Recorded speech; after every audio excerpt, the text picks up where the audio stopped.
Hello there and welcome to the media news on the hour with me, Sabina Izuku. The incumbent governor and the All Progressive Congress candidate, Rochas Okorocha, having met the demand of the electoral law and scored the highest number of votes, has been declared the winner of the Imo State 2015 gubernatorial elections and therefore returned into office. Okorocha pooled a total of 416,996 votes to defeat the People's Democratic Party candidate Emeka Ihedioha, who pooled 320,705. Party agents and supports also went into singing praises to God as a declaration made by the returning officer Ibidakpo Obi at the Imo INEC headquarters. Obi. Of APC, having satisfied the requirements of the law and scored the highest number of votes, is hereby declared the winner and returned elected. Signed, Ibidakpo, 26 April 2015. Thank you very much.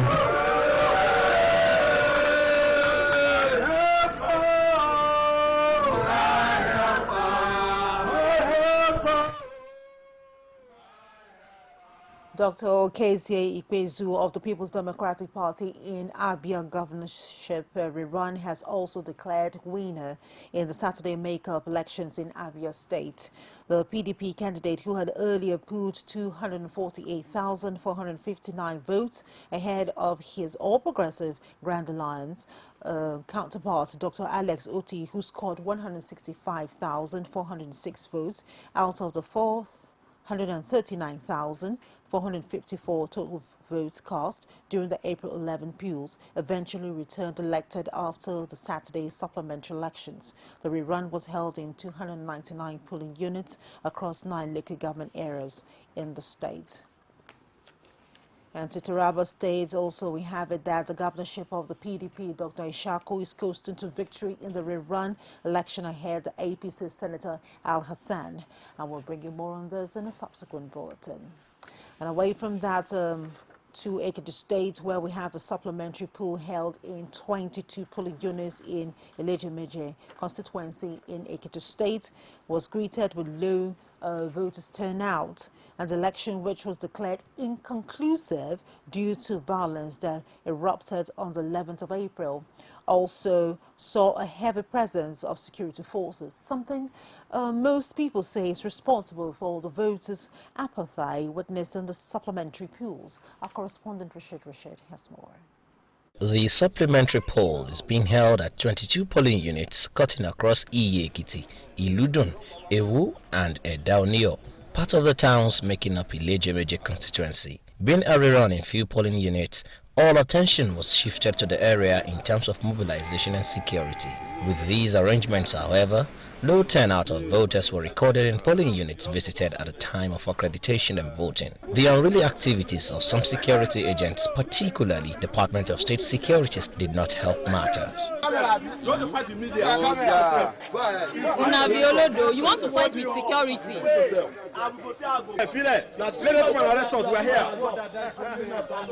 We're here. If you don't want camera, you don't wear DSS chair. You know what's in there. Me, we carry mine. We carry camera. We know what's in there. To bastardize this whole process. Very simple.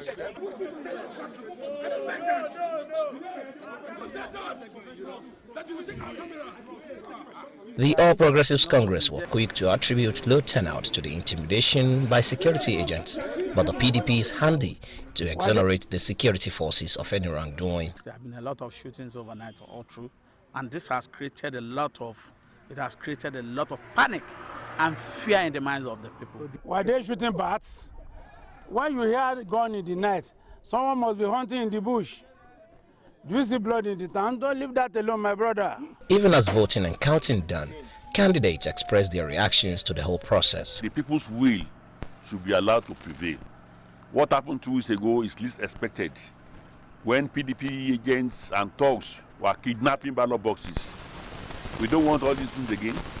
Let the people decide whom they want. Because of the issue of the thuggery, which, our opponent promoted during the last election, But today the security help us. A lot of people, people are coming now, even though it's low, but we want the quality rather than the quantity. With the last constituency in Ekiti House of Assembly election concluded, attention will now shift to other burning political matters, especially the impeachment fever which has gripped Ekiti State for some time now.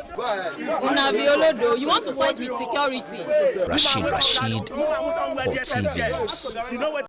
One person was feared dead as the youth of the People's Democratic Party and excuse me, and the All Progressive Congress clashed at a Ngba Okora constituency of the Dekina local government area of Kogi State.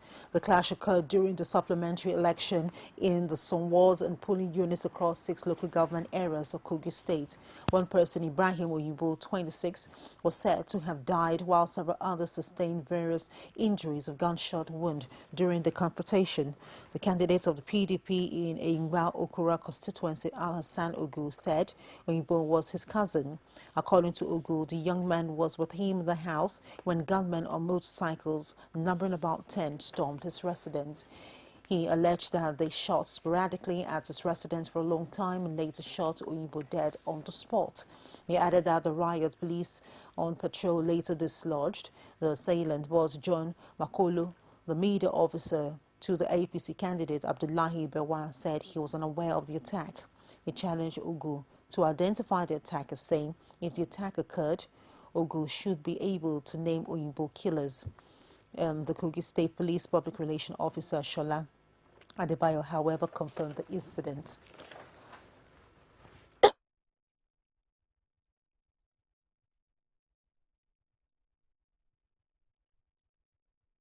And away from that, Aminu Bashar Wali, Minister of Foreign Affairs, has summoned for consultation Nigerian senior diplomat on tour of the deputy in South Africa. According to a statement issued by the ministry on Saturday, these diplomats are Martin Kobam, Acting High Commissioner in Pretoria, and Uche Ajulu Okeke, Deputy High Commissioner in Johannesburg. The invitation is in connection with the xenophobia in South Africa targeting foreigners, mainly African migrants.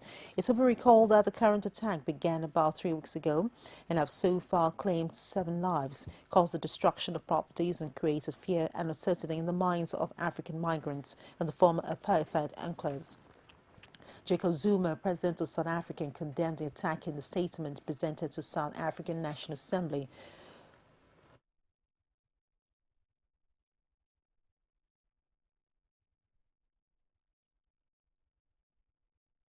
You can now watch CoreTV News live from anywhere in the world on our website www.coretvnews.com. Click on Live TV on our website and watch us live. And welcome to CoreTV Primetime Days. To follow us on Twitter, click on Twitter icon on our website. On Facebook, click on the Facebook and YouTube to see all our previous news production. You can also watch us live on YouTube. Click CoreTV, leave a space, then News. CoreTV News, a 24-hour news station.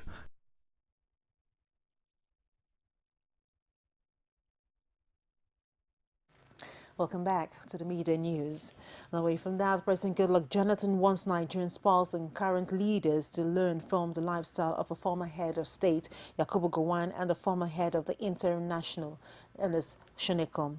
This, he says, is because of the constituency in attending the official events of the State House throughout his tenure as president. The president also promised to emulate them now that he is on the verge of becoming a former leader. President Goodluck Jonathan spoke at the 5th Presidential Prayer Breakfast in Abuja. The essence of presidential prayer breakfast is to call on all Nigerians to come together to pray for the building of our nation.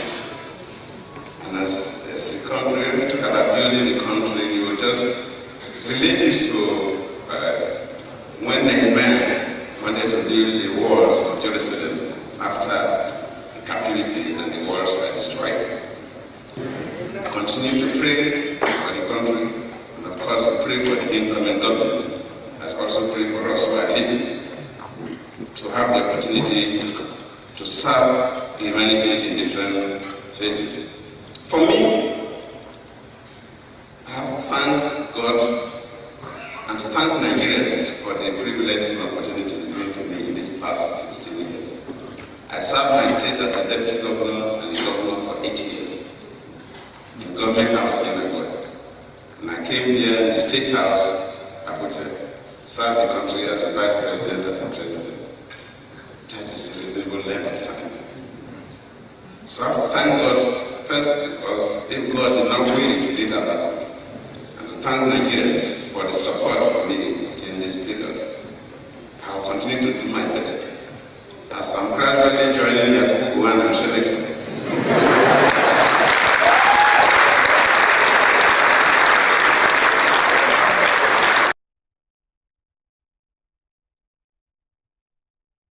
President-elect Muhammadu Buhari has received Suleiman Hashimu, the man who walked all the way from Lagos to Abuja for 19 days to celebrate the victory of the All Progressive Congress presidential candidate in the March 28 presidential election.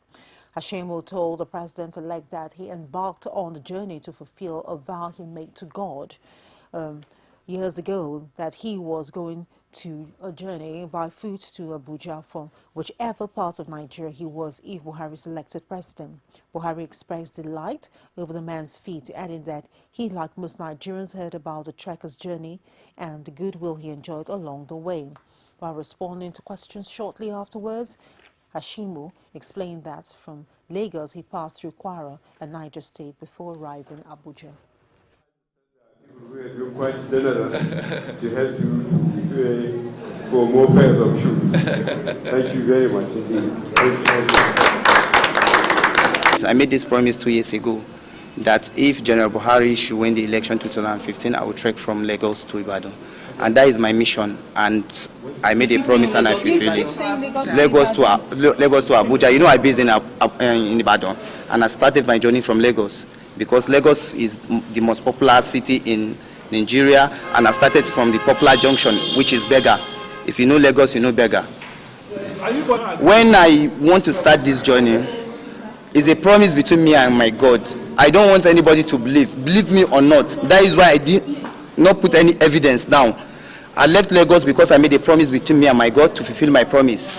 And I think right from Ilorin, from Kwara State, I not walk 5 kilometers alone. I always walk with people because people do volunteer and see me off to the next village, down to this Abuja. Let me ask the question, how do you manage to take your bath, brush your teeth, and maybe if you want to... Yes, as I said, anywhere I find myself 6 o'clock, I have to pass the night there. Before I wake up in the morning, take my bed, sleep everything, because I used to get accommodation. Yes, I work with construction company. I'm based in Ibadan also.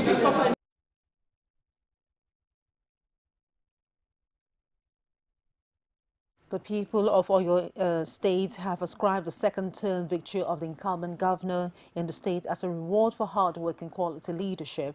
They say the jinx broken by him did not come as a surprise because of the increased awareness of the electorate in deciding whether the candidate deserves their mandate. Omotayalo has more. 4, 5, 6. Elections have come and gone, but many have not gotten over the experience and outcome of the process. Specifically in the Pace-Setter state, the build-up to the governorship election was quite tense as a result of predictions of violence and anticipation as to who would emerge winner amongst 3 prime candidates who served before as governors and 2 older first-time candidates. But when Oyo decided, the incumbent governor Abiola Ajimobi emerged winner against all odds of a no second-term jinx. This is what the Oyo leaders make of this historic victory. It's not a written law, neither is it an unwritten law. He said a former secretary to government made a statement, who is late now.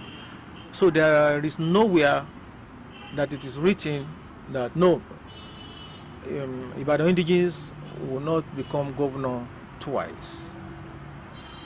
But generally taken as a jinx, which the incumbent governor Abiola Ajimobi has broken, if it is. No any other human being who can say that I will not follow you 2 times, I will not follow you 3 times. Only God has that idea. His victory at the poll did not sit well with Accord governorship candidate and his supporters, who accused the incumbent of rigging the election.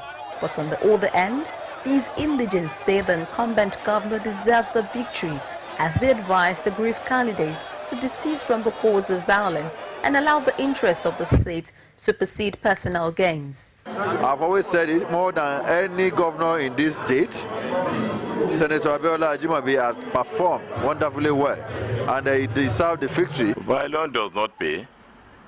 People have come out en masse, and they voted for their respective candidates. What actually will create a violence? The lesson we should learn from the re-election of Governor Ajimobi and any other re-elected governor or top echelon is that the voter is now wiser. They could discern and sift between propaganda, slander, and false information to compare with one, the integrity of the candidate, his or antecedent, performance ratio, and delivery graph. As the former governor and candidate of Accord, Rashid Ladoja is determined to contest the outcome of the April 11 governorship election at the Electoral Tribunal. Certainly, this may not be the last of the matter. Omotayo, CoreTV News, Ibadan. The commandant of the Armed Forces Command and Staff College, AFCS, Jaji Chris Ifemeji, has said that the Nigerian military and paramilitary are set to join the forces with internal security agencies in sharing information and working to enhance the national internal security. Ifemeji disclosed this while declaring the 2015 exercise has KBU closed after 3 weeks of intensive training exercise.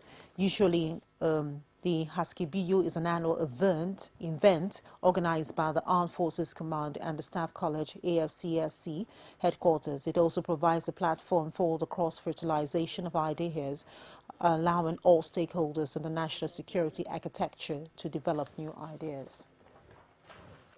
We were able to organize the exercise for all the security agencies and paramilitary organizations, including the media. Yeah.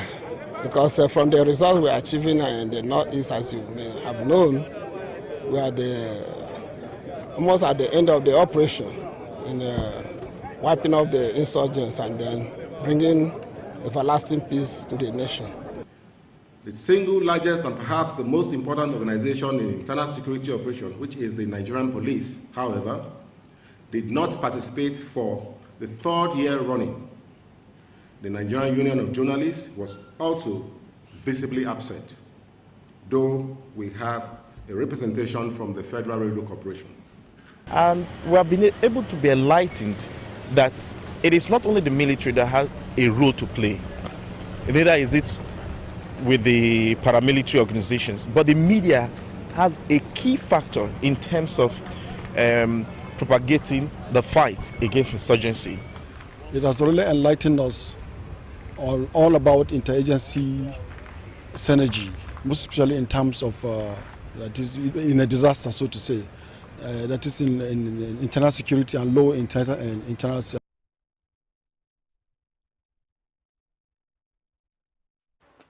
And in Edo State, the government is set to meet the set target of 87% in the vaccination of children against the polio and other vaccines preventable children diseases. The Permanent Secretary, Ministry of Health, Philip Ugbo-Daga, dropped this hint at the second round state flag-off ceremony of the National Immunization Plus Days in Benin. The report. As the second round of Immunization Plus Days kicked off in Benin City, more than 50 children were administered the vaccine by Philip Ugbo-Daga, who represented the State Health Commissioner, Arenuwa Erege. The Permanent Secretary said no amount of vaccine given to children is too much but will only help to boost their immune system. He added that Edo State is in a class of its own in the South-South and blazed on the trail of the use of a new vaccine combination of polio and pneumonia. The last one that was done, when this survey was done, we achieved 96%. So we must not rest on our oars. we must build on that and improve to make sure that 100% of our children are reached with vaccination. He added that immunization is an inalienable right of every child. Hence, the state government has continued to provide the needed support alongside all the development partners. And we must reach our children to ensure that vaccine-preventable disorders are eliminated from our communities. And that is why the Comrade Governor has been very passionate in ensuring that we provide support. The immunization program was assisted by Queen Omodio, wife of the Duke of Etiti Kingdom in Benin City. You're still watching the media news, and don't forget you can reach us on any of our social media platform, and that's on facebook.com/CoreTV News, and then on our Twitter handle @CoreTV News NG. For news updates and other program, you can stream us live on youtube.com/CoreTV Space and the news. We'll also take a short break, and when we return, it will be time for Outside Nigeria. Just stay with us. Every day, every hour, and every minute, news break in Nigeria. Things happen so fast, it's most times difficult to track and comprehend them. But that's what we do right here on Digit 360. 2015, would you want to come back again? It's like asking Jesus Christ if he knew he was going to die, will you want to come back as the savior of the world again? We do not just help you track the stories, we break them down, explore all the angles, analyze the issues so that you can fully comprehend the stories and use them to make the right decisions.